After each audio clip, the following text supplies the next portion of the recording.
أهلا بكم في قناة أنس أوفيس الإخبارية.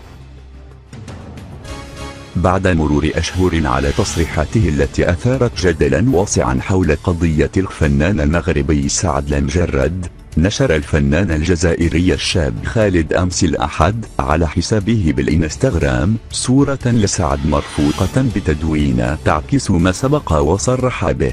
وكتب الشاب خالد إلى جانب صورة سعد المجرد الذي عانق الحرية: الحمد لله على السلامة وأتمنى لك عودة جيدة.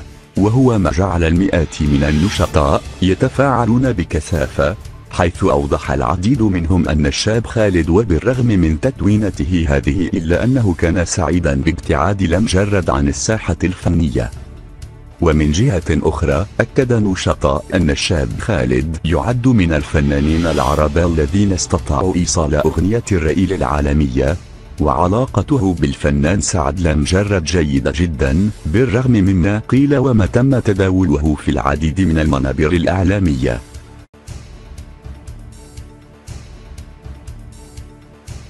للمزيد من الأخبار تابعونا على قناة أنس أوفيس يوتيوب، فيسبوك وتويتر.